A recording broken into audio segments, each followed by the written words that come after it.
Hi, Krishna, and welcome to ISKCON of Silicon Valley's Wednesday night lecture. We welcome you all to this wonderful opportunity to touch base with the Shastra and get another chance to connect to the things that are really, really important for us spiritually and, in a way to live a wholesome life. Such an important thing to keep coming back and touching base with coming back to the basics, so to speak. So thank you for taking the time to come and partake of this lecture. Before we start, let me first express my gratitude to my Shiksha Guru, His Grace Srivas Pandit Prabhu. He is the one who taught me whatever I know, who has supported me through all of these challenging efforts to learn something. And if there's anything I have to offer, it is because of his guidance and help. His blessings are my true strength and my only qualification. My deepest gratitude to my Diksha Guru, His Grace Vaisheshika Dasi, who is my reason for being. He is the wind beneath my wings, and his instructions are my life and soul, my only salvation. My eternal gratitude to His Divine Grace, Bhaktivedanta Swami Prabhupada, the founding Acharya of our movement, the founding Acharya of the International Society for Krishna Consciousness.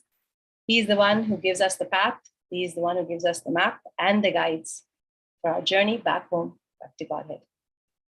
All auspicious work is started by seeking the blessings of Guru and Guru Parampara and the Vaishnavas, who are like Kalpatra, wish-fulfilling trees. So let us start with prayers. Our Mangalacharan prayers are what we will start with. And then after that, we will have one short song, Jai Radha Madhav, and then we will move to the topic of the day. Om Ajnana Timirandasya Jnananjana Shalakaya Chakshurunmilitam yena tasmai Shri Guruve Namaha. Shri Chaitanya Manobhishtam Stapitam yena bhutale Swayam Rupa Kada Mahyam Dadati Swapadantikam.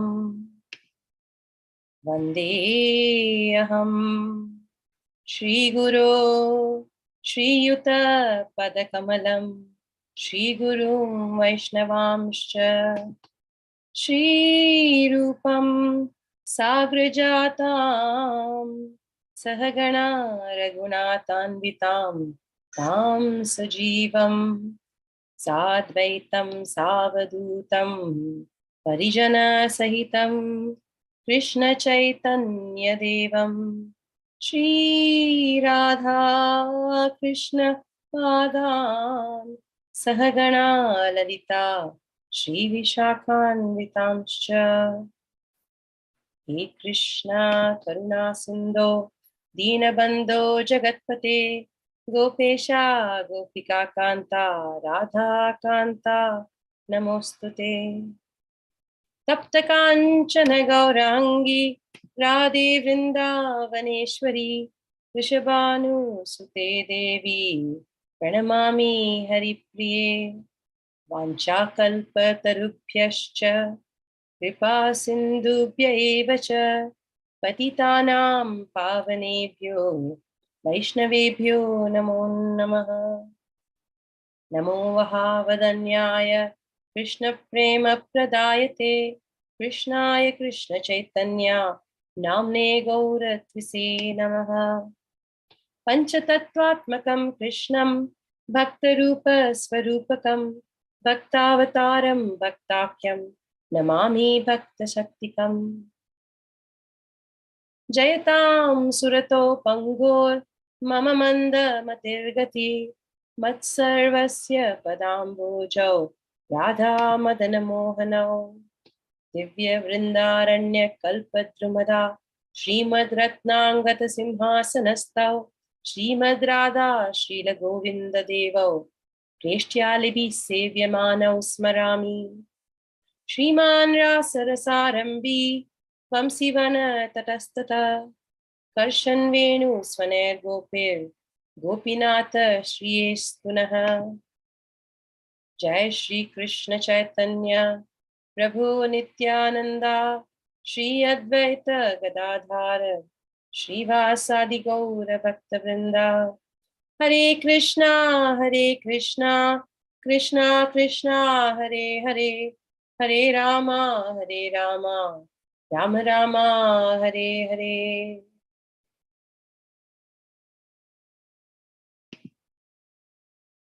This is the Jai Radha Madhav song.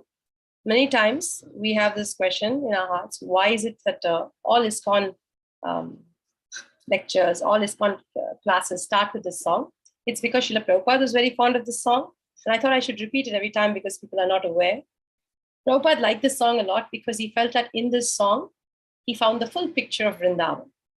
He says, everything is there. Srimati Radha Rani, Vrindavan, Govardhan, Yashoda, and all the cowherd boys. It's a very simple song. We always sing it to the kartas, but the past few times I've noticed that we have an issue with the audio when it comes to kartas. The high pitch jams our audio. And then there's a blank space when I start lecture. So please forgive me. We will stick to doing this without kartas for the sake of the recording. The song basically means Krishna is the lover of Radha. He displays many amorous pastimes in the groves of Vrindavan. He is the lover of the cowherd maidens of Vraja, the holder of the great hill named Govardhan, the beloved son of Mother Yashoda, the delighter of the inhabitants of Vraja, and he wanders in the forests along the banks of the river Yamuna. Jayo Radha Madhava, Jayo Kunja Bihari, Jayo Radha Madhava, Jayo Kunja Bihari, Jayo Gopijana Vallabha, Jayo Girivaradhari, Jayo Girivaradhari, Jayo Radha Madhava, Jayo Kunja Vihari, Jayo Radha Madhava, Jayo Kunja Vihari. Yashodanandana Vrajajanaranjana, Yashodanandana Vrajajanaranjana, Yamuna Tiravan Chari, Yamuna Tiravanachari, Jayo Radha Madhava,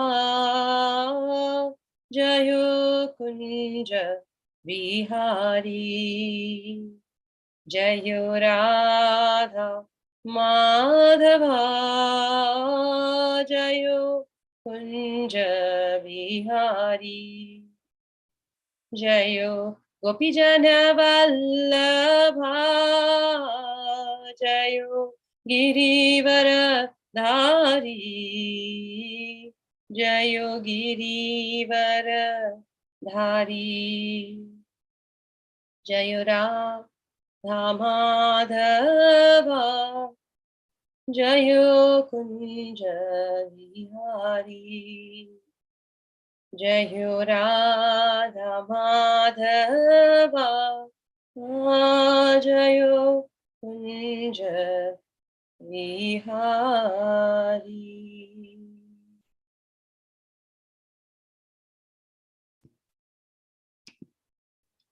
So today we've been doing the Bhagavad Gita. If you've been coming with me over the past few lectures, then I've been doing the Bhagavad Gita. We started with the introduction of the Bhagavad Gita, which was very interesting by Srila Prabhupada. There are many versions of the Bhagavad Gita. I cannot claim to have read them all. I've hardly read even one or two. But the version I was given when I came to Krishna consciousness was the Bhagavad Gita as it is by His Divine Grace Bhaktivedanta Swami Prabhupada. And this has been my Gita, my solace, my guidebook. It's been my roadmap for the life that I live. And it has always given me solace, has always given me direction. The beauty of Bhagavad Gita as it is that it's given as it is. Srila Prabhupada has not taken an effort to add anything new. He has not introduced any new concepts or ideas. Like Prabhupada says, we are but postmen. We carry the letter from the sender to the receiver. And it is our job to make sure the letter arrives safely, not to introduce new information into the letter itself. So I hope that I can do the same as the Gita has. And whatever I'm giving you today, almost all of it is Srila Prabhupada's personal words. If you notice during the presentation that, hey, all of this is in the Bhagavad Gita, then I'm extremely happy to say, yes, it is. I have not added any extra information from my side. I've not even tried to put anything new. First of all, because Srila Prabhupada is so amazingly good at making complicated things very, very simple. And also because our Acharya knows what is best. He always says, you may speak so much, but if they could just read one word from the book, they would benefit so much more. I'm paraphrasing. So I pay heed to that instruction and I stick to what Srila Prabhupada has said. Before we start, let's understand what is the Bhagavad Gita. For those who are joining us, the Bhagavad Gita, Bhagavad God Gita song, the song of the Lord is the Bhagavad Gita. It is a collection of verses and it covers instructions that were given to Arjuna at the cusp of a huge battle that was happening around 5,000 years ago by his charioteer and his cousin, Sri Krishna, who is also the Supreme Personality of Godhead. It's a collection of verses, which is why it's like a song. It has a meter. It's sung in a certain meter. It can be memorized completely. It has 18 chapters, and each chapter covers something new. The introduction by Srila Prabhupada is a summation of the Gita in itself. He talks a lot about the need for a Gita in our world, in our lives. What does the Gita try to give us? What is it trying to give to us? Why is it the need of all humanity? And what can it do for you as a person? So he covers all the core instructions of the Gita, and he leaves us with the verses that honor the Gita. So those are also there, verses that tell us of the benefits and the greatness of the Bhagavad Gita itself. So he wraps it up and he says, it's really up to you. If you desire, the Gita can give you so much. And it's always up to us to take. So the Bhagavad Gita, this battle that Arjuna was in the middle of, was happening in Kurukshetra, Holy Land in India. It was happening around 5,000 years ago. And the war is between two families. They're all like cousins. There's the Kauravas and the Pandavas.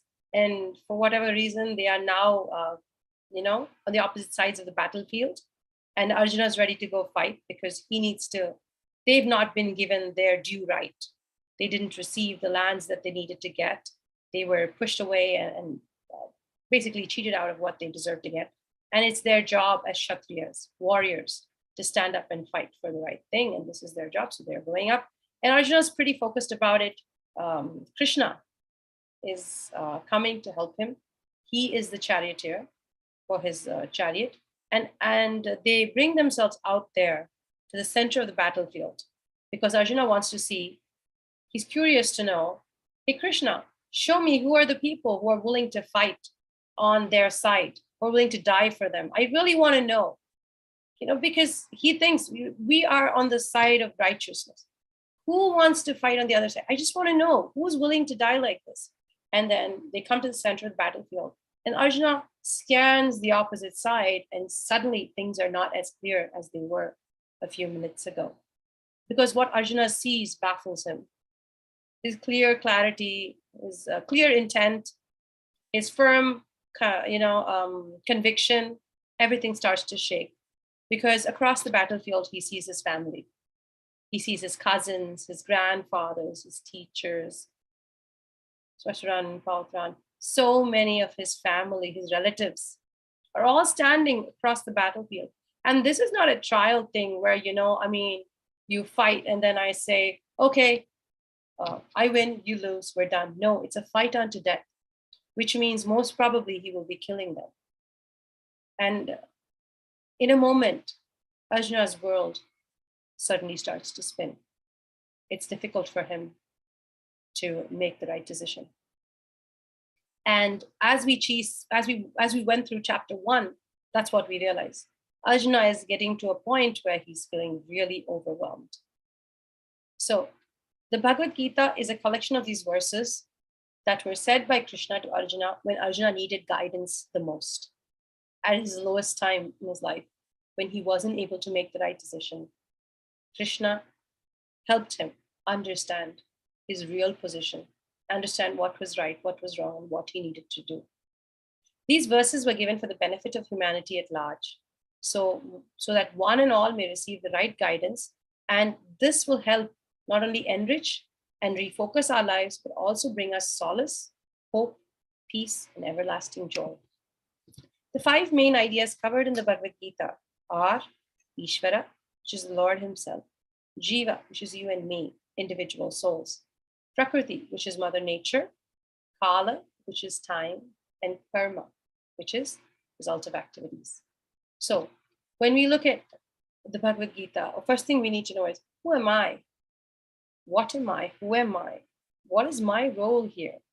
What is my position in all of the things that I survey around me? Who is the Lord, Ishvara? What is our connection? What is it between the Lord and me? How do we connect? What about Mother Nature? How am I as a person interacting with Mother Nature? And with the passage of time, my activities in interacting with Mother Nature, what kind of result do they generate?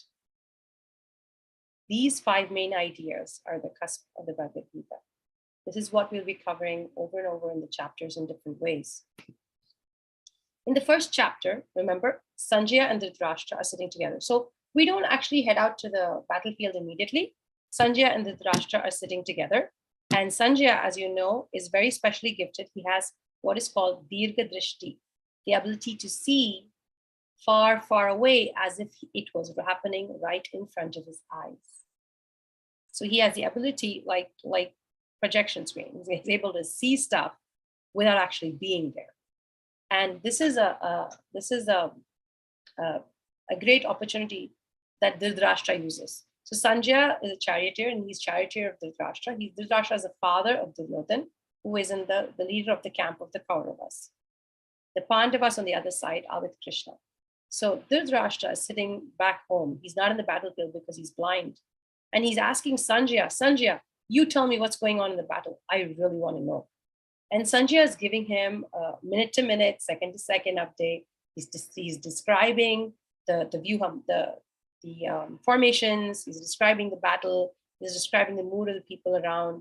And in this way, Dhritarashtra feels comforted because he's not able to be there. It's a very important battle, and he's really concerned about the end result. And Sanjaya tells him in the Kaurava camp, they're all getting ready. And then there's this comparison between the soldiers of the Kaurava camp, the soldiers of the Pandava camp, and the abilities that they possess. Duryodhana is always concerned. He's trying to compare and contrast and make sure that they are in a better position to win the war. And then in the middle of all this, Krishna and Arjuna appear beautifully. They appear on this golden chariot given by the the fire god Agni Dev. And they come with these white horses, and they have Hanuman's flag on top, a lot of auspiciousness on the chariot. And they arrive there and they blow the conches. Duryodhan, to please Duryodhan, Bhishma, their grandfather, both sides, same grandfather blows his conch. And he says, Duryodhana, don't worry, I'm blowing my conch, we'll do this. And in response, Krishna and Arjuna blow their conches. And there's this comparison between, the conches that are being blown by Krishna and the Pandavas, and the conches blown by Duryodhan. And it's said that the conches that are blown by the Pandavas, it just shatters the hearts of Duryodhana's army, because from the sound of that conch, the transcendental conches that are getting blown, they realize it's not going to go well. So there's a lot of confidence on the Pandava side. They are on the side of righteousness. They are asking for the right thing. They're here to do the right thing. And Arjuna is really confident, and then he sees his family. Seeing the enemy has become his biggest weak point, because having seen them, there's this expression, nimittani viparitani. I see only disaster. I see only bad things happening from this. He turns to Krishna and says, I'm not going to fight. No. This doesn't look good. Can you remind me why I'm here again? Is literally what Arjuna is saying. It's like, those moments in time when you stop and think, why are we here again? That's the kind of feeling Arjuna is having, because he's looking at his family and he has this whole list of reasons why one should not kill. So he's given Krishna all these reasons why one should not kill. By killing my own family, my hands are tainted with blood. How can I enjoy the kingdom with blood-soaked hands? What's the use of a kingdom without my family? These are all my extended family, killing my elders. So many reasons he's giving. He says, if I kill them, the dynasty wipes out. Without the dynasty, there's no protection for the women. The children are all, the progeny becomes unwanted. And then the pindas, the service to the forefathers does not happen. And because of that, everybody falls down. Everything falls down. People, and we will go to hell for causing that. We don't want anything to do with this. Let's just, you know what? I don't know. And he puts his Gandhi Vasmarshate Hasta. He's sweating, his hair is on end. He drops his Gandiva, his bow, his amazing bow, he drops it down and he sits down. He's not sure what to do. We enter chapter 2. So when we are in chapter 1, we're left with these questions. Will Arjuna get back up to fight? What can Krishna do to help his emotionally overwhelmed friend? Is there a solution to this war? Is war really the answer?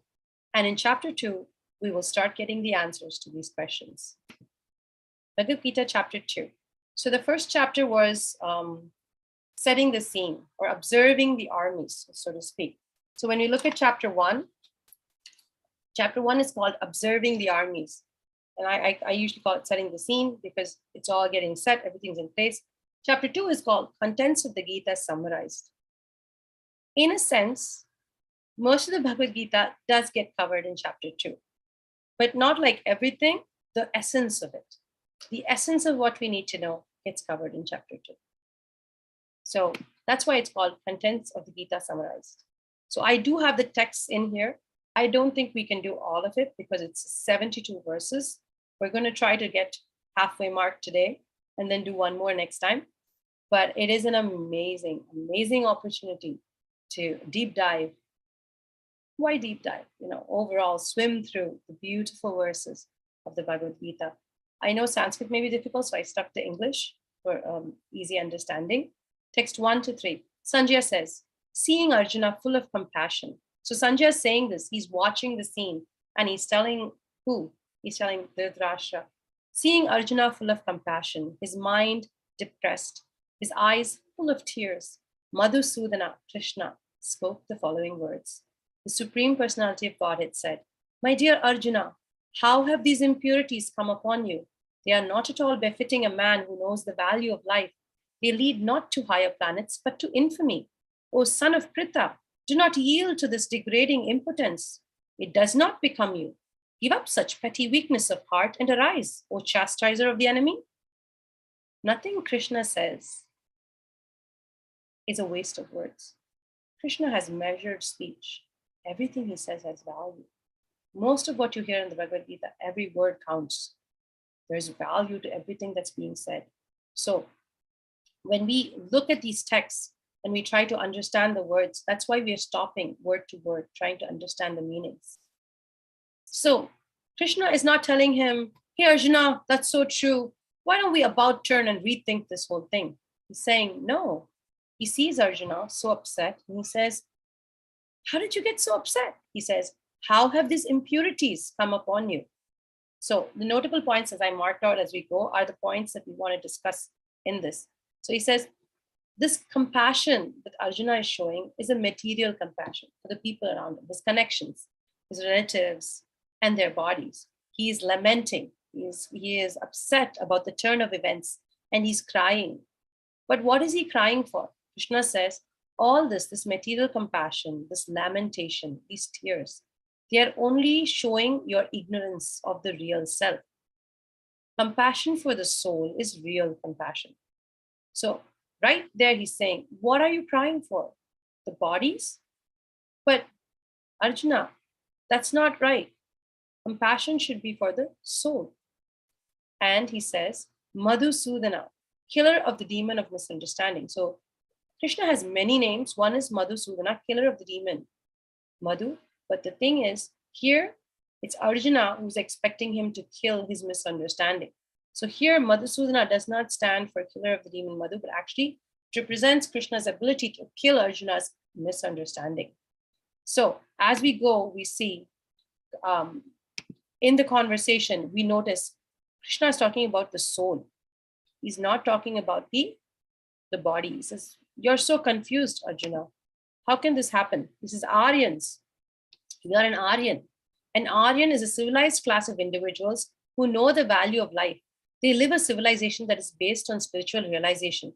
Their focus is spiritual. For an Aryan to be saying, oh, I will not fight because I'm going to kill people, doesn't sound right. And he'll explain himself. Krishna will explain himself. Says, such magnanimity or so-called non-violence is just weakness of heart. It has no approval from authority. A Kshatriya must fight. That is his dharma. You know, a soldier who goes out to battle is expected to fight. He's not expected to about turn and run away.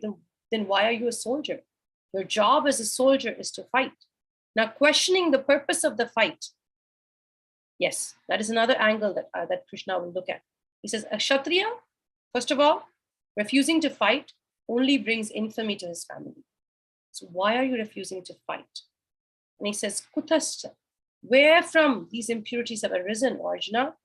They do not befit a person like you who is raised as an Aryan, who has better understanding, spiritual understanding of yourself. So in the process of the purports, I brought out this point that we did in chapter 1 and in introduction about how people's understanding of God is very different. Some people understand God as Brahman. He's just essence, he's everywhere, he's the energy that surrounds us. Other people consider him as Paramatma, the super soul within the heart. And then some people consider God as Bhagavan. He has his own form, he has his own features, and he exists in his place. So Srila Prabhupada explains that all three features are just partial features. They're all the same person, but you're looking at him in parts and pieces.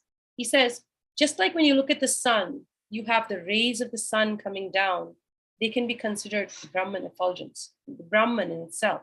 And then if you reach the surface of the sun, that would be the Paramatma, the realization of God within your heart. But the sun globe, Bhagavan in himself is the sun globe. He actually exists. He's not just the rays. He's not just the surface. He is the sun himself and the rays and the surface. So, Brahmeti Bhagavan, Brahmeti Paramatmeti Bhagavan iti sadyate. He is all three. They are different versions of him, but all three are him. So in that sense, understanding God is very important for us. So first thing Krishna says is, do you understand who you are? Do you understand your role? And in this process, he continues the conversation. He says, Arjuna. So he's asking him, what's wrong? How did this happen? How can you get so confused? It's not the right way.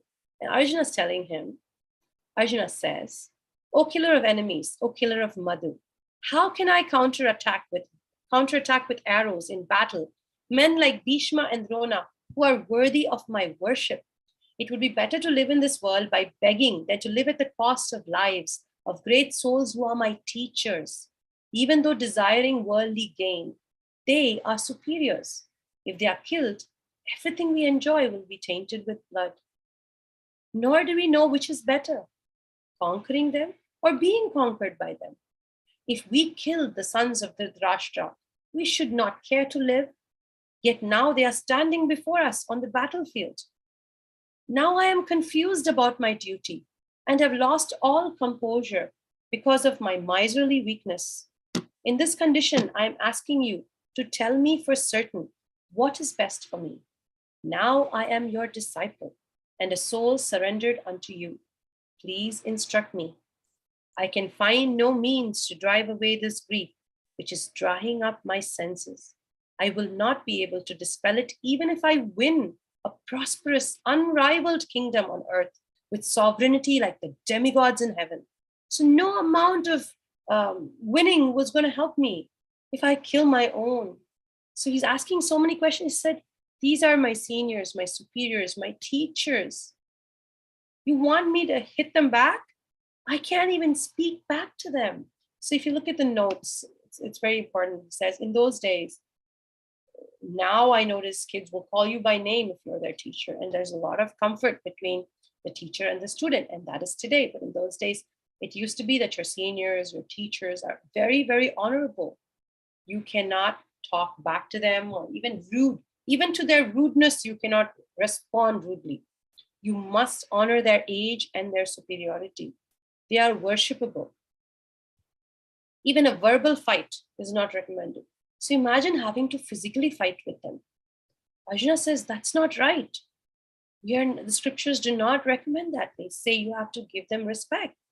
And then look, these are my cousins. If I kill my own family, am I not tainted with blood? Everything I get will be tainted with blood. So Arjuna is saying all this. He says, what is the point of winning if the Kauravas die? I have lost. Just by them dying, I have lost. So Srila Prabhupada says, when he's taking all these points, Prabhupada is explaining in the purport, he says, he's saying so much about teachers, that we should respect teachers. But the scripture says, says Srila Prabhupada, a teacher who's engaged in abominable actions, who's on the wrong side, who's doing the wrong thing, has lost his sense of discrimination, is fit to be abandoned. He's no longer capable of teaching or guiding you. So you can abandon him. The scriptures allow you to do that. So it's not really wrong if the teacher is doing the wrong thing to not stand by them. But Arjuna is soft-hearted. He's not meek. He's not weak. He's soft-hearted, which is another quality of a Vaishnava. He doesn't want to cause harm and he's willing to forgive. Arjuna is an elevated devotee in control of his mind and senses. See, he's not driven by greed to get. He says, oh, this belongs to me. The men, the women, the wealth, the land, I should get it back.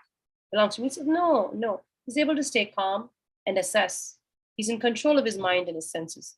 His willingness to live by begging is another sign of detachment. So what is he saying? He says, better that I beg. It would be better to live in this world by begging than to live at the cost of the lives of great souls. He says, I don't even mind begging. It takes a lot for a Kshatriya to say that. He's willing to let go of everything that he thinks is valuable because he feels this is wrong. Doesn't everything Arjuna say make sense to you as a person? It does to me. Every time I hear Arjuna lament for many, many years, I used to feel every time Arjuna lamented, I said, that's right. And then Krishna will start talking and Krishna will explain it out and I'll be like, that's right. And it's okay to feel that way. I've felt that way for a long, long time because we are so trained in the material way of life. It's very difficult to understand the spiritual insight with which Krishna is trying to explain life to us and the situation to us. So it takes time. It took Arjuna a few hours and he was a pure devotee. It took him a few hours to clear his brain out and figure out what's going on.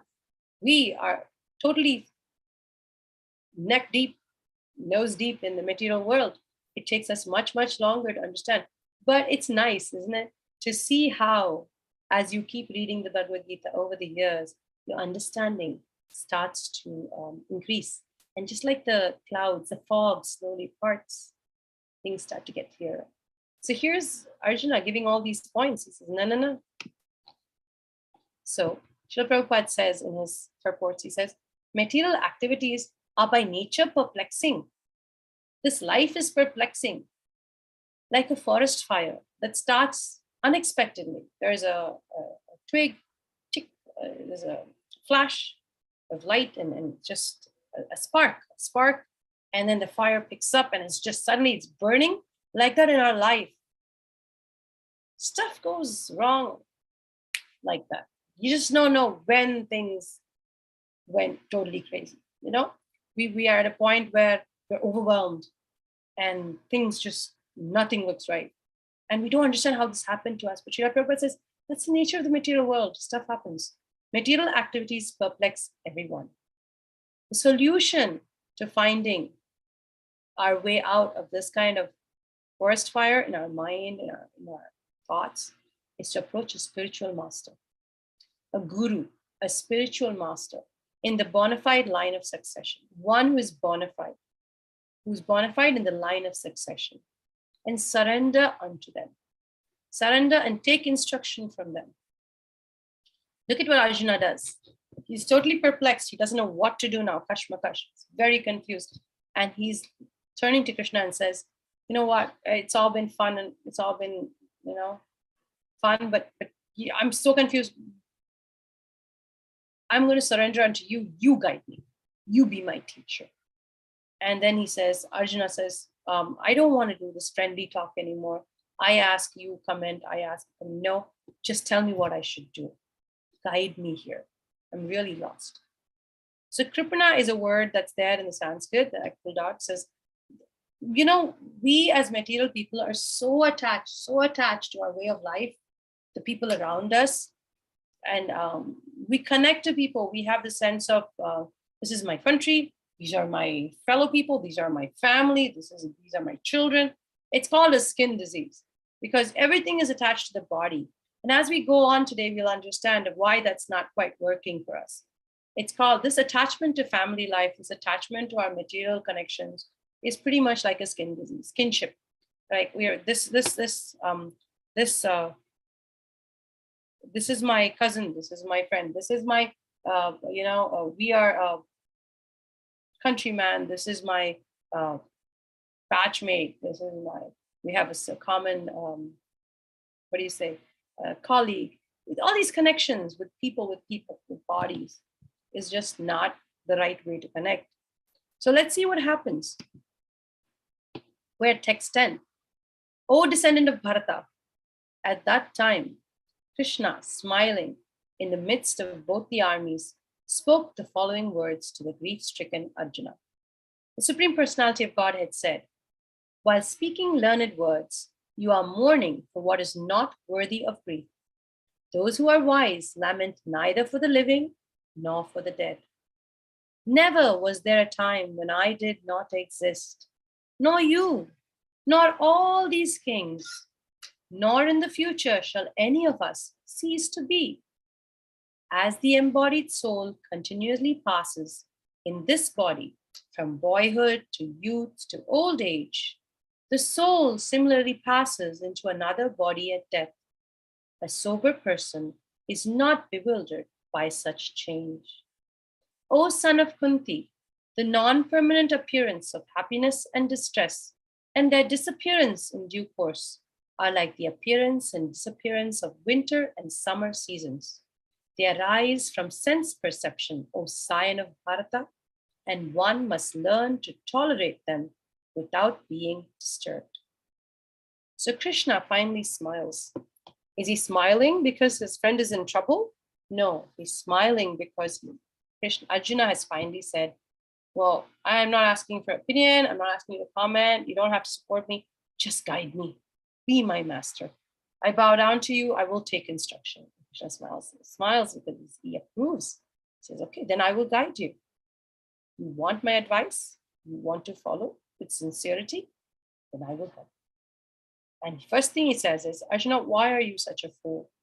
Prabhupada says, the first thing he does is points him out and says, why are you such a fool? You act like you're learned. Your words sound so learned, like you know everything. But you are mourning for something that should not be grieved. What are you mourning for? And he says, are you mourning for the bodies of these people? But what are these bodies? These bodies will never last. They are impermanent. For you to be mourning about these bodies doesn't make sense. Why does he say that? He says, these bodies are not lasting forever. But inside these bodies, there is your spirit soul. That soul will last. It is eternal. We should worry only about that soul. And you know what? By killing the body, the soul doesn't die. So whom are you lamenting for? He says, never was there a time when I did not exist, nor you, nor all these kings, nor in the future shall any of us cease to be. Nobody's dying here. Isn't that so confusing? Initially, I found it very confusing. Nobody's dying here because as from our materialistic vision, what we see is always the body, the casing of the soul. So in the purport, Srila Prabhupada says, knowledge means to know matter and spirit and the controller of both. That is real knowledge. It says you sound learned, you're talking all these smart ideas. But end of the day, that's not the real knowledge. If you're really knowledgeable, you will know that what is important is the soul, not the body. Arjuna is arguing that religious principles should be given more importance than politics or sociology. But he did not know that the knowledge of matter, soul, and the supreme is even more important than any of these formulas. First, you should know, who am I? You are not the body. You are the soul that is inside the body. You are Satchitananda. You are eternal. The body outside, however, is a covering.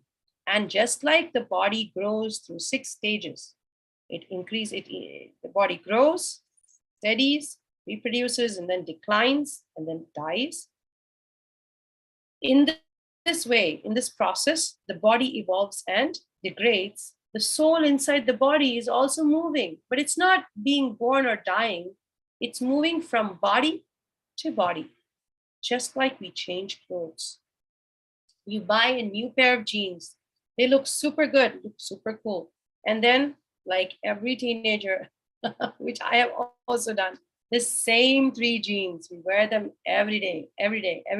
Till one point, they get ripped, the pockets popping off, it's stained.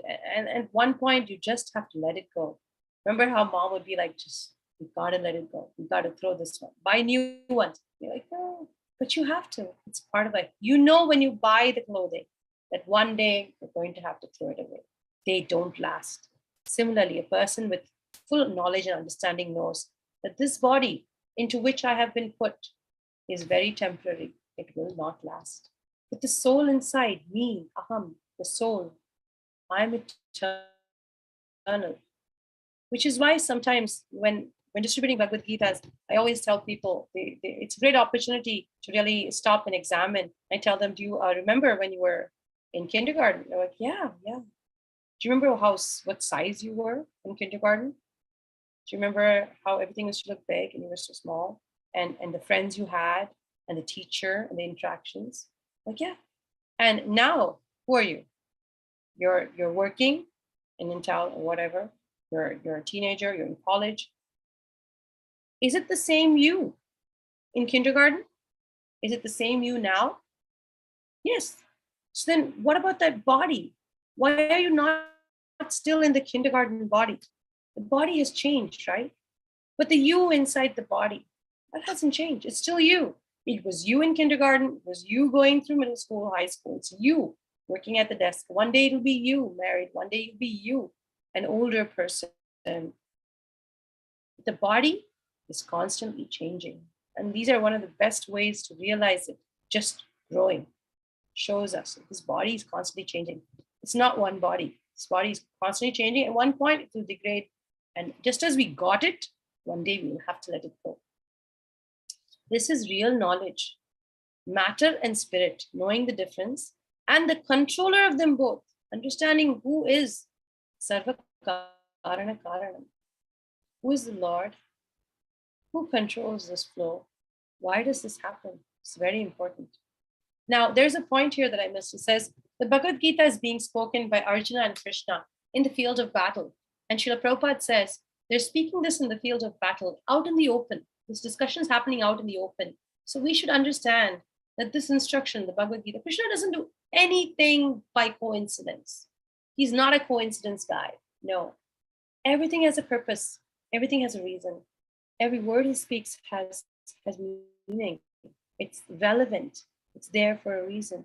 So Srila Prabhupada, on that basis, says the Bhagavad Gita is being spoken out in the open in the middle of a big battlefield for everyone to get. So he says, talks of the Bhagavad Gita are not for any particular person, society, or community. They are for all. Friends, enemies, everybody is equally entitled to hear them because that's how it was spoken and that's how it was meant to be. He also says really understanding the Supreme is very, very important. Understanding our connection with the Supreme, which we covered in chapter 1. We covered a lot of points in the introduction to the Bhagavad Gita and a little bit in chapter 1. We talk about how we are connected to the Supreme. I just explained, right? So we are, our philosophy is Achintya Beda Beda Tattva, which means we are one and at the same time different from the Lord. We are small little specks compared to the big sun. We are just one ray of light. So even though we have all the qualities of the Lord, we have them in such minuscule quantities that we cannot effect much. It's by the Lord's mercy that we function. But at the same time, we are our own little individual pieces. We are not the Lord, the Lord's not us. We are uniquely independent and individuals in our own right, but we are connected in the relationship of master and servant. The energetic and the energy. So the energy and the energetic. So if we understand that concept, we will understand that it is in serving the Supreme that we get full benefit. Just like watering the roots of the plant helps the whole plant grow. Imagine if you see a plant and you feel, oh, it's thirsty, and you water only the leaves. The plant will die. Where should the water go? It should go to the roots, because that's where the whole plant is being nourished. In the same way, service to the Supreme is like that. By serving the Supreme, all humanity is nourished because we all depend on Him for everything. And understanding that is very important. So Prabhupada says a non-devotee's approach to the teachings of the Gita is something like a bee licking on a bottle of honey. Without that mood, without that affection, if you try to read the Gita, it's like a bee licking a bottle of honey. You'll only taste the bottle, you'll never taste the honey. Similarly, the mysticism of the Bhagavad Gita can be understood only by devotees, and no one else can taste it. That doesn't mean you cannot taste it. He's saying, come in the mood, come with the right attitude, come with the right mood, and you too can taste it. It is for everyone. These two sentences are not, exclusive of each other. It is for everyone, but you can only taste it if you come with the right attitude, with the right mood. Let's see where we're going with this. Okay, 16 to 20. Oh, Krishna is continuing about the soul and the body, and he says, those who are seers of the truth have concluded that of the non-existent, so we have understood one thing, the soul is eternal and the body is temporary. So he's talking about non-existent, the material body. Those who are seers of the truth have concluded that of the non-existent, the material body, there is no endurance. Endurance means it won't last. And of the eternal, the soul, there is no change. This they have concluded by studying the nature of both. That which pervades the entire body, you should know to be indestructible. No one is able to destroy that imperishable soul. So the soul cannot be destroyed. You can't cut it, burn it, kill it, blow it, drown it. It wasn't made at a time to die at a time. It's always eternal. And it doesn't change. But guess what's always changing? This material body is constantly changing. It's constantly changing, and it's not going to last.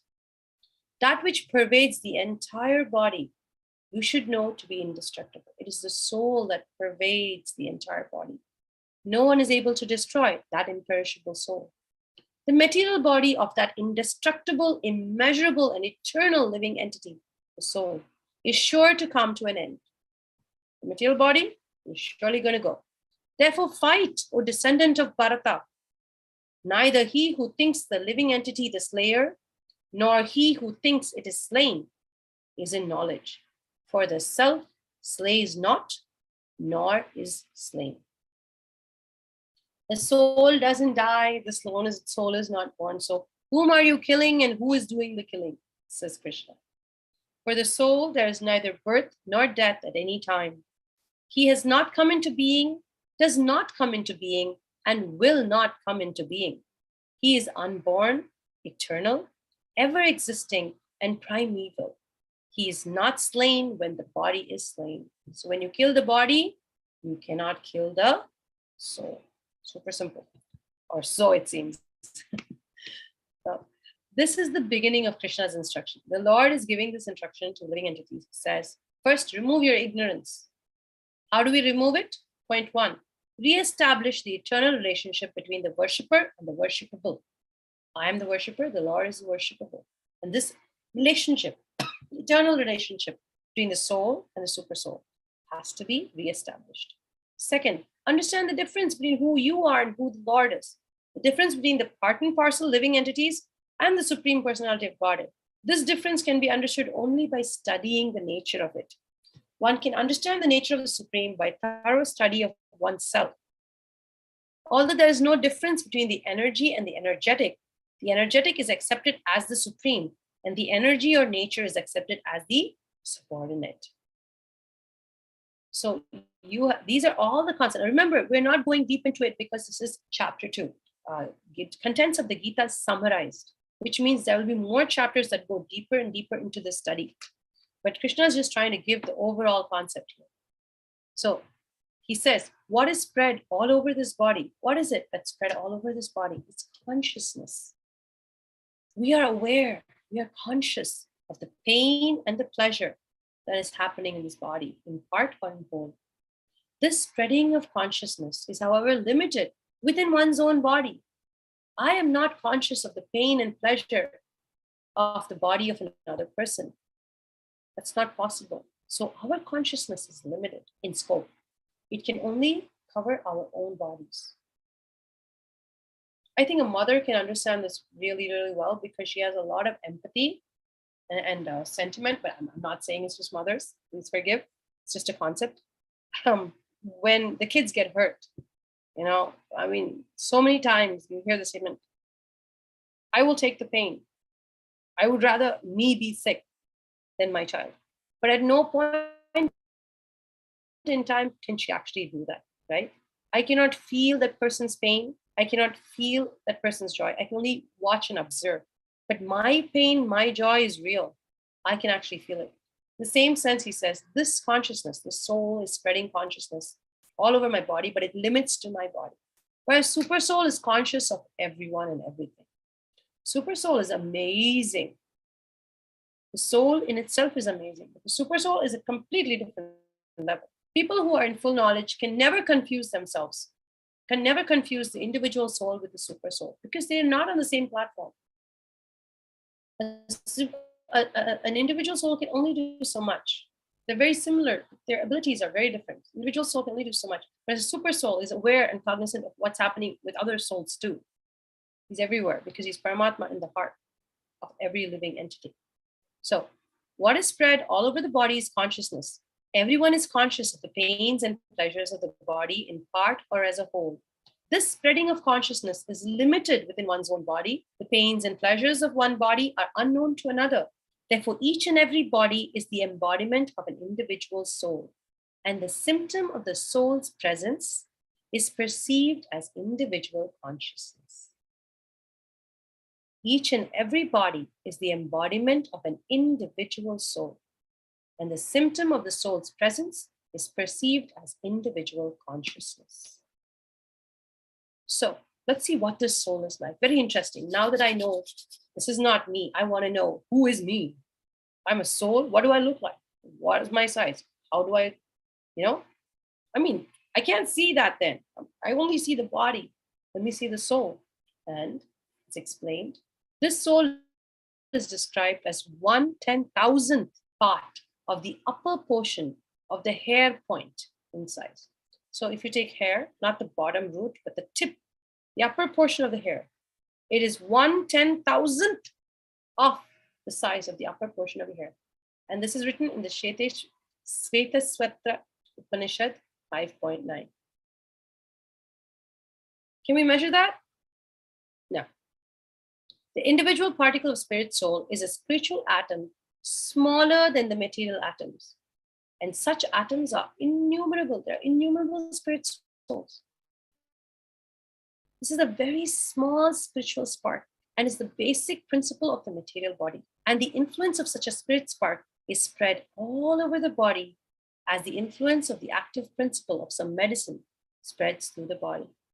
Remember how you're sick, but or even vitamin pills. Vitamin pills are really big and fat these days, but think of a small one. How about a B12 pill? I have a really nice B12 pill that's really, really small. And I put it on the tip of my tongue and it melts off. But I'm well aware that this medicine, whatever I put in my mouth, may be so small in size, but it reaches every cell in my body. Yes, it pervades everything. So Prabhupada uses the example of medicine to explain the concept of how our consciousness, the soul, even though it is so small that scientists assume it doesn't exist, it's there. And how do we know it? Because of consciousness, awareness. And where does it spread? Everywhere. To the tips of my hair, to the tips of my toes, my nails, everywhere it spread, just like medicine spreads through the body. Because the measurement of the atomic soul is beyond the power of appreciation of material scientists, some of them assert foolishly that there is no soul. If I can't see it, it's not there. If I can't measure it, it doesn't exist. Haven't we heard that so many times? That's not true.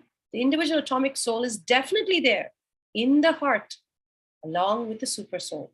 And thus, all the energies of bodily movements are emanating from this part of the body. The corpuscles, which carry the oxygen from the lungs, gather energy from the soul. When the soul passes away from this position, when it leaves this position, the activities of the blood generating fusion ceases. Medical science accepts the importance of the red corpuscles, but it cannot ascertain that the source of the energy is the soul. Medical science, however, does admit that the heart is the seat of all energies of the body.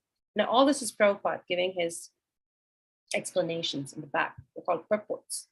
They're added to the text. Prabhupada's explaining, he's pulling from other verses, other shastra, explaining the concepts here. So he says, just because you can't see it, just because you can't measure it, doesn't mean it doesn't exist, because you are aware. It's not the body that's aware, it's you inside the body who are aware. And he says, medical science does admit it's in this heart. There's a soul and a super soul. Minuscule in your heart. And that's what's running everything. Such atomic particles of the spirit whole are compared to sunshine molecules. So he says these little particles of individual souls, in comparison to the main soul, is like sunshine molecules.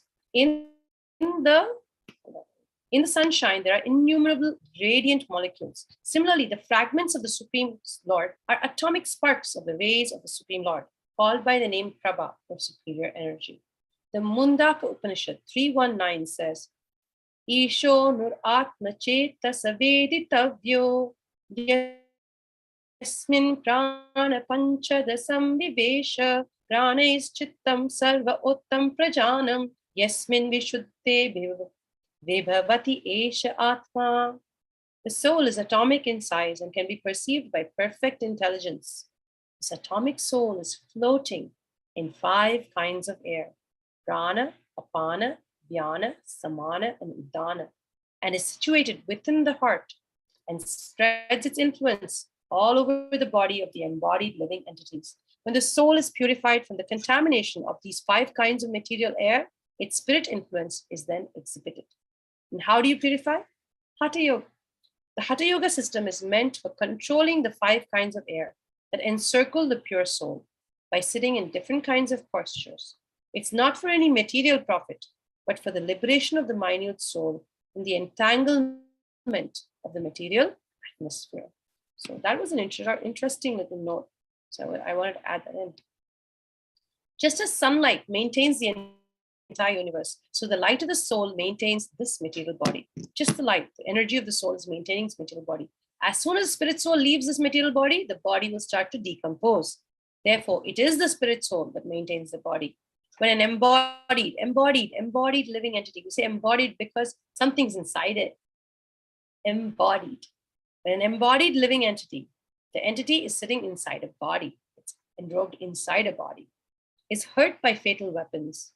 An embodied living entity is hurt by fatal weapons. It is known that the living entity within the body is not killed.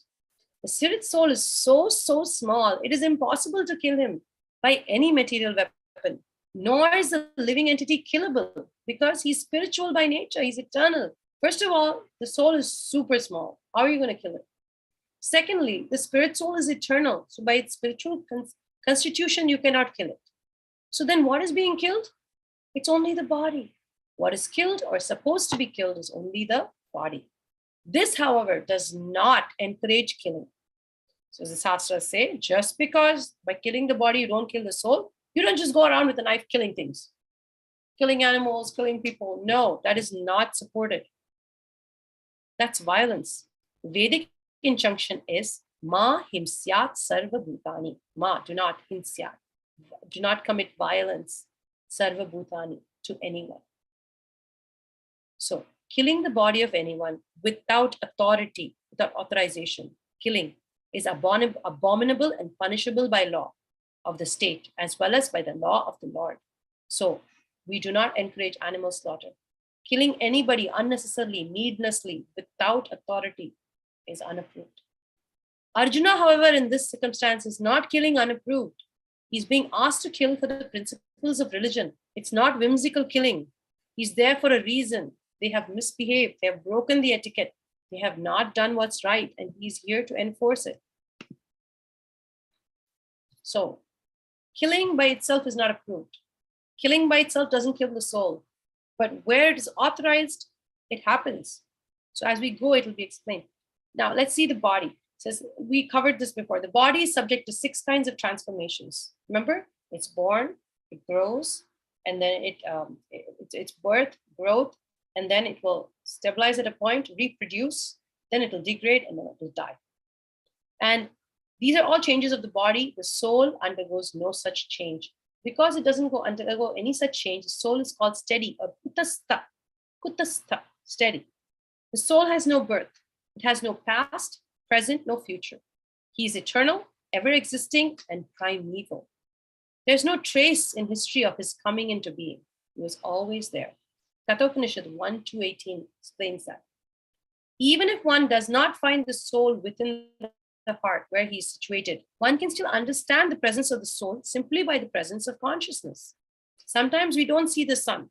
The clouds are blocking the sun, but we can see the light of the sun around us. By seeing the light of the sun, we become aware that the sun is there.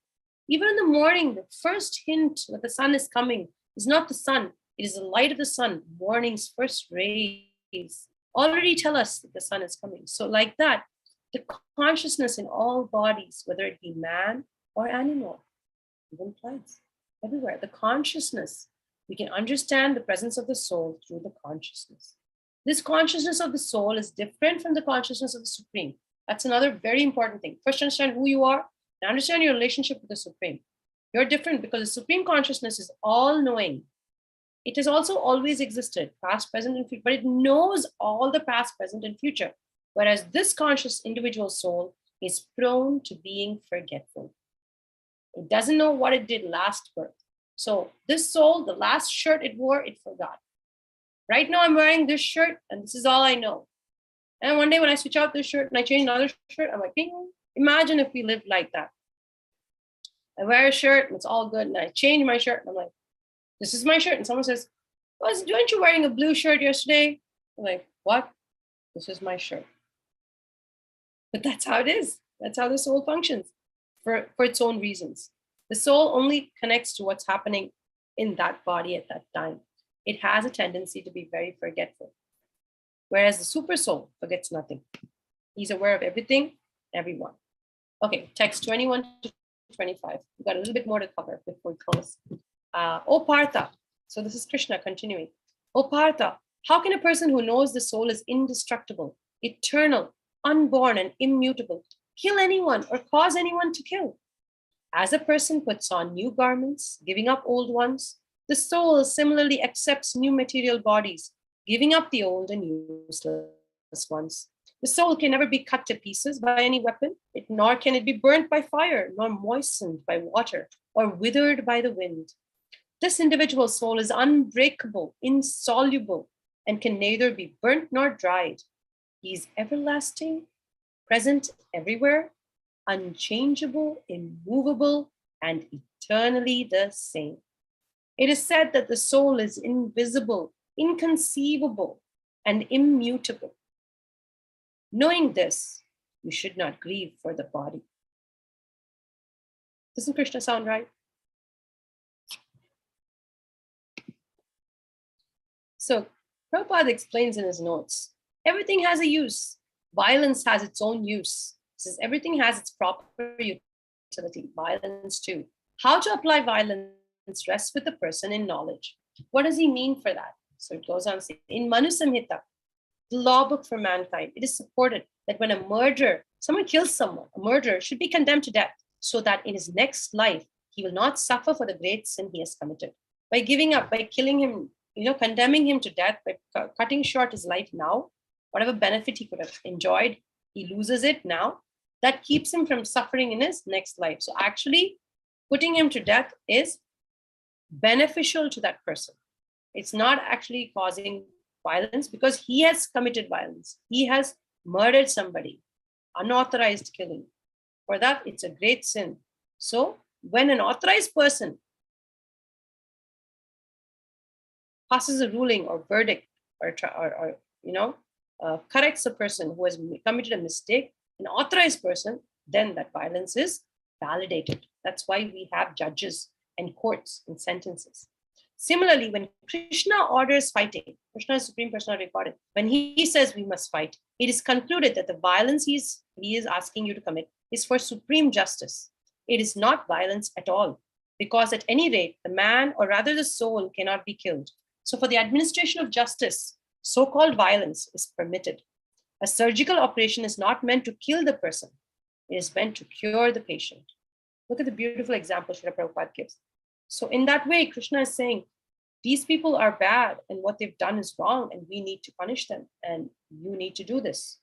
This is authorized violence. In that sense, authorized violence is not violence at all because it is a punishment meant to help the other person because they have made the mistake. It's like a surgical operation that is meant to heal, not to kill. Transference of the atomic individual soul to another body. How does that happen? It is made possible by the grace of the super soul.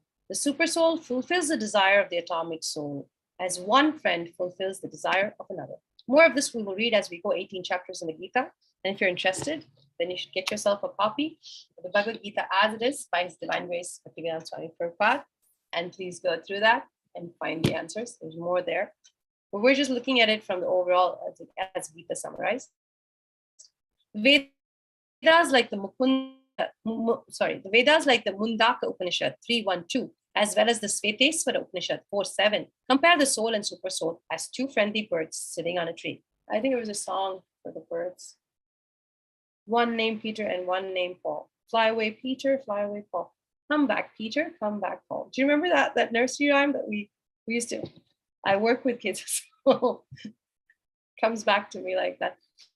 Well, two little birds sitting on a tree. So that was a song. I'm always reminded of that when I think of the two friendly birds. So two birds sitting on the tree. But you know what? They're two friendly birds sitting on the tree. He says one of the birds is the atomic soul who's eating the fruits of the tree. The other bird is Krishna who's simply watching his friend. This bird is so busy eating the fruits of the tree. He's captivated by the taste and the quality of the fruits on the tree. He's not looking at his friend and his well-wisher who's constantly witnessing his activities. So he says, of the two birds, although they are the same in quality, one is captivated by the fruits of the material tree, while the other is simply witnessing the activities of his friend. Because they are atomic individual souls eternally, sanatana, they are prone to be covered by the illusionary energy, and thus they become separated from the association of the Supreme Lord. So even the Supreme Lord is there. Because they are atomic individual souls, they tend to be covered by the illusion. They get carried away with their own thing, basically. There's an easy way of saying it. They get covered by the illusionary energy, and in that way, they get separated from the association of the Supreme Lord. Just as the sparks of fire, although they are one in quality with the fire itself, they are prone to be extinguished when out of the fire. They need to be in connection with the fire to retain the spark. Same way, these individual souls, they get overwhelmed by Maya. They get covered by illusion and they forget their connection. Arjuna is advised herewith by the Lord not to lament for the bodily changes of his old grandfather and his teacher. He should rather be happy to kill their bodies in this righteous fight, so they may be cleansed at once for all their negative reaction from their bodily activities. One who lays down his life on the sacrificial altar or in a proper battlefield is at once cleansed of bodily reactions and promoted to a higher status of life. So this is very important that, there are two ways to get to benefit with liberation from death. One is for a Kshatriya. If he's fighting a righteous fight, whether he's whichever side he may be, if you fight a righteous fight and die in battle, you get to go back, you get liberated. The other for the Brahmana is to do sacrificing animals. And remember that the sacrifice doesn't actually leave the animal. The animal comes back with the power of the mantra. They sacrifice it, and to prove the power of the mantra, they bring him back. And that's how they attain salvation. So there are two different ways of doing this. The word sarvagata, all-pervading, is significant because there's no doubt that living entities are all over God's creation. Living entities live in land, water, air, within the earth, and even within fire. The belief that they are sterilized in fire is not acceptable because it's clearly stated here that the soul cannot be burned by fire. Therefore, there's no doubt that living entities are also in the sun planet with suitable bodies to live there. If the sun globe is uninhabited, the word sarvagata in the shloka becomes meaningless. The souls live everywhere. Isn't that interesting? As described previously, the magnitude of the soul is so small for our material calculation, it cannot be seen even by the most powerful microscope. Therefore, he's invisible. As far as the soul's existence is concerned, no one can establish it. There is no experiment that can establish. Only Shruti, Vedic wisdom. We have to accept this truth because there's no other source of understanding that exists for the existence of the soul. Just like no one can deny the existence of his father based on the authority of his mother. Who can tell you who's your father? Only your mother can tell you who your father is. And if she says he's your father, then that is what it is. Now, I'm not going to the DNA testing. This is the statement that came before DNA testing. So this is an example Srila Prabhupada is using to explain that some things have to be taken on faith. There is no source of understanding the identity of a father except by the authority of the mother. Similarly, there's no source of understanding the soul except by studying the Vedas. So Krishna goes on, he says, if however you think that the soul will always be born and die forever, you still have no reason to lament, O mighty armed. One who has taken his birth is sure to die, and after death, one is sure to take birth again. Therefore, in the unavoidable discharge of your duty, you should not lament.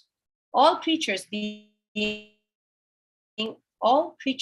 beings are unmanifest, which means they don't become anything. They are unmanifest in the beginning, they manifest in their interim state, and unmanifest again when annihilated. So what is the need for lamentation? Some look on the soul as amazing. Some describe him as amazing. Some hear of him as amazing. While others, even after hearing about him, cannot understand him at all. Isn't that so? It's tough to understand the soul. And he is quite an amazing thing. O descendant of Bharata, he who dwells in the body can never be slain. Therefore, you need not grieve for any living being. Vaibhasika philosophy is what we see all around us today. It says that life symptoms take place at a certain mature condition of material combination. Some chemicals come together and poof, there's life. According to this philosophy, the so-called soul or Atma vanishes with the deterioration of the body. So the chemicals come together, poof, there's life, and then poof, it all goes back into chemicals again. This is the Vaibhasika philosophy, which a lot of us are used to saying. You got only one life, you live it well, and then who knows, who cares, right? That's one of the things I hear a lot. So if that's what it is, then there's no need to lament, right? Krishna is saying, okay, even if that is your philosophy, you don't believe that there's a God. Why would you cry? Because we're all just chemicals anyway, and we're coming and going. So according to this theory, there are so many living entities generating out of matter every moment, and so many are being vanquished at every moment. There's no need to grieve for such incidents. If there's no rebirth for the soul, O Arjuna, there's no reason to be afraid of being affected by sinful reactions. So what do you care if you kill your grandfather, your teacher? It's never going to affect you. Isn't that an amazing thought? That if Vaibhasika philosophy is true, we have only one life, so everybody could do whatever they wanted, right? How come that doesn't make sense? Doesn't sound right. But that's what we say. No one laments the loss of a certain bulk of chemicals and stops doing their duty. Actually, in modern science, Srila Prabhupada says, so many tons of chemicals are wasted to achieve victory in a war. So in any case, whether Arjuna accepts the Vedic conclusion or he likes to believe in this philosophy, he has no reason to lament. The battle of Kurukshetra is the will of the Lord. It was inevitable. And to fight for the right cause is the duty of a Kshatriya, a warrior. By avoiding your duty, he will not be able to stop the death of his relatives, and he will degrade himself because he's on the wrong action path. The atomic soul is amazing because it can fill the body of a giant animal, like a sperm whale. It can also fill a microbial germ. The soul can sit in both these bodies and fill it. Microbial germs, millions and billions of which occupy only 1 inch of space. Each germ has a soul. And the giant banyan tree that spreads miles and miles has one soul. Isn't that so amazing, says Srila Prabhupada? It's important not to, however, misunderstand the individual soul with the super soul. Always remember the difference. So in conclusion, the soul is immortal, the body is temporary. Though the soul is immortal, violence is, however, not encouraged. But at the time of war, it is not discouraged when there's an actual need for it. That need must be justified, and in this case, it is with the sanction of the Lord. It was not done capriciously. So then he goes on to say, so you don't lament, okay, Arjuna? Secondly, you're a Kshatriya. He says, consider your specific duty as a Kshatriya. You should know there is no better for you than fighting on religious principles. So do not hesitate. O Partha, the Kshatriyas for whom such fighting opportunities come unsought, opening the doors of the heavenly planets, are so happy because, like I told you, a Kshatriya who dies in battle righteously goes straight to heaven. If, however, you don't do your duty, you will not only get sin for neglecting your duty, you'll lose your reputation as a fighter. Arjuna is such a famed fighter. He fought Shiva and won. He fought Indra. Even, I think, Durvasa, somebody gave him weapons. So he has such an amazing level of skill. He says, what will people say of you? You know, people will speak of your infamy. And for a person like you who comes from an honorable home, he says, you're son of Pritha, you know, you're the Kunti Putra. You have such amazing parents. You have such an amazing lineage. You by yourself are so honorable. Your deeds are so honorable. You will lose it all. And then what is the point of living? You're willing to beg. Why would you live? For a man to lose, such a respectable person to lose his honor is worse than death. Your great generals who have esteemed your name and fame will think you left out of fear, not out of generosity, but out of fear, not out of compassion, but fear. And you will be described with unkind words and they will scorn you. O son of Kunti, either you die in the battlefield and attain the heavenly planets or conquer and enjoy the earthly kingdom. Therefore, get up with determination and fight. This is the final statement of Krishna. He says, you know what? Either you die in the battlefield and go to heaven, or you win and you get to conquer, enjoy the earthly kingdom. For you, there's no other option, Arjuna. Get up, fight. Do thou fight for the sake of fighting, without considering happiness or distress, loss or gain, victory or defeat. And by doing so, you shall never incur sin. Such a beautiful, important statement. It says, do it without personal motive, and you will not get sin. Do it because it's the thing to do. Thus far, I have described this knowledge to you through analytical study. So now we conclude this part. It says, I've described all this knowledge to you through analytical study. Now listen as I explain it in terms of working with fruitive results. O son of Pritha, when you act in such knowledge, you can free yourself from the bondage of birth. There's no sin. In this endeavor, there is no loss or diminution, and a little advancement on this path can protect one from the most dangerous type of fear. Those who are on this path are resolute in purpose. Their aim is one. O beloved child of the Kurus, the intelligence of those who are irresolute is many-branched. So he says, go fight. That's his final comment. He says, you are the second order of the 4 orders. Your job, you're a Kshatriya. Shat means to hurt. And Trayate means to protect. So you're protecting people from harm. That's your job. Kshatriya are specially trained to challenge and kill because that's their job. Kshatriyas are never meant to accept sannyas and renounce things. Non-violence in politics may be a diplomacy, but it's never a factor or a principle. Brahmanas attain heavenly planets by sacrificing animals in the sacrificial fire. I'd explain that. Kshatriyas get it by fighting. There are 2 kinds of swadharmas. You need to know your swadharma, says Krishna. On the bodily plane, swadharma is your varnashrama dharma. What is your place in society? Which varna, which ashrama are you? If you follow that properly, step by step, you will get to a point where you will attain spiritual awareness. And then your Swadharma will become spiritualized. It will no longer be in the bodily concept. But to get there, you must discharge your specific duty in any field of action in accordance with the orders of higher authorities. And in that service, you will slowly elevate yourself to the higher orders of life. So he says, for a Kshatriya on a battlefield, to become non-violent is the philosophy of fools. He's explaining the codes. Kshatriya's code is to fight and protect the citizens. And for that, he can apply violence in suitable cases for law and order. He has to conquer the soldiers of inimicable kings and with religious principles rule over the world. And Arjuna was famous, but if he does this, he will have no fame. It's his royal road to hell. Lord says, Arjuna, if you leave the battlefield before the battle begins, people will call you a coward. And if you think people may call you bad names, and that's okay, but you'll save your life, my advice is don't, just die. For a respectable man like you, ill fame is worse than death. So don't flee for your life, just die in the battlefield. This will save you from the ill fame of misusing my friendship and from losing your prestige in society. Imagine a friend like that. Your contemporaries will all think you've left the battle out of fear, not compassion. So their high estimation of your personality will go to hell.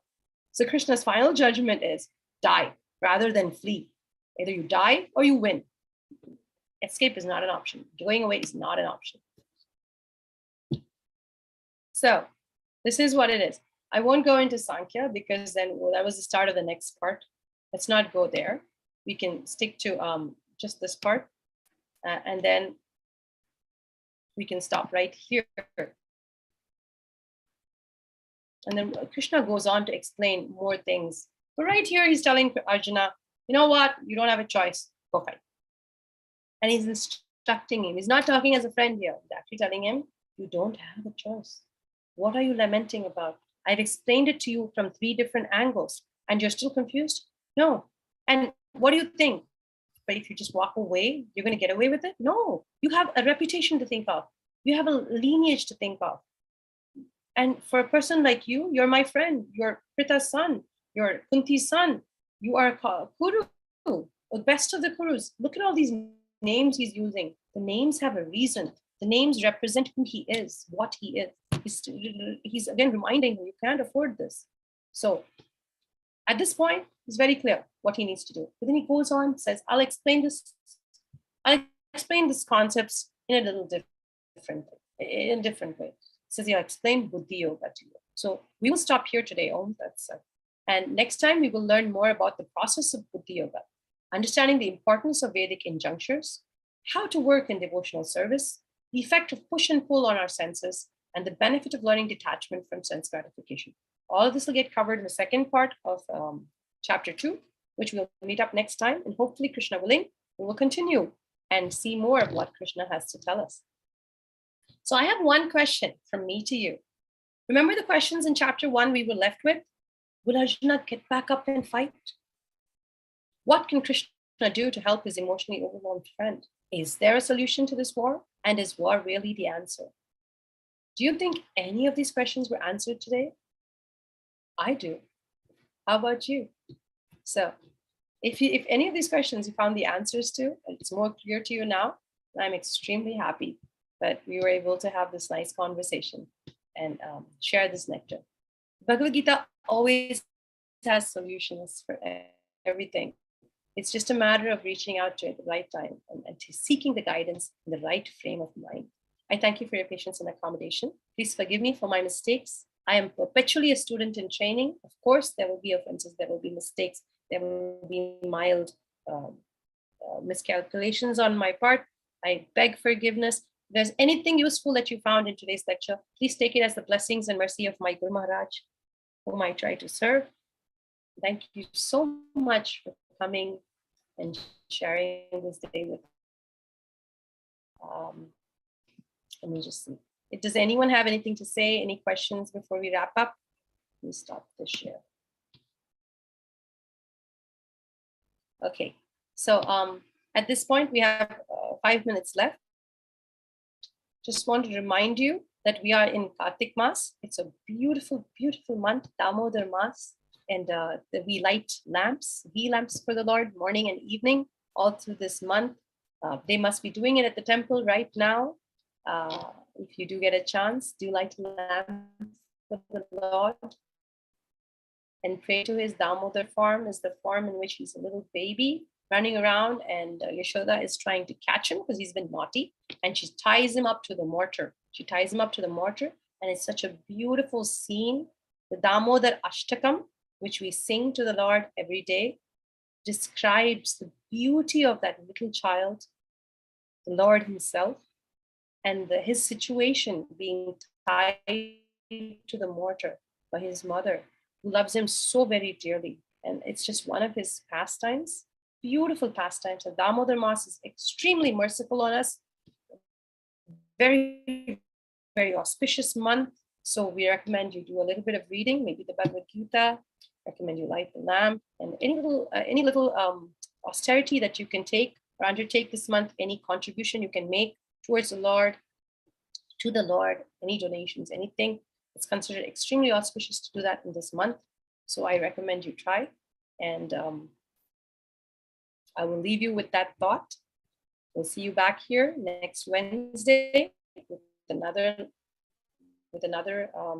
lecturer, another concept. And I hope that you continue to keep coming and enjoying the nectar of the Bhagavad Gita. And we have these tete-a-tetes, these sweet conversations again and again. So until next time, Hare Krishna. Kripa sindhubhya eva cha patitanam pavanebhyo vaishnavebhyo namo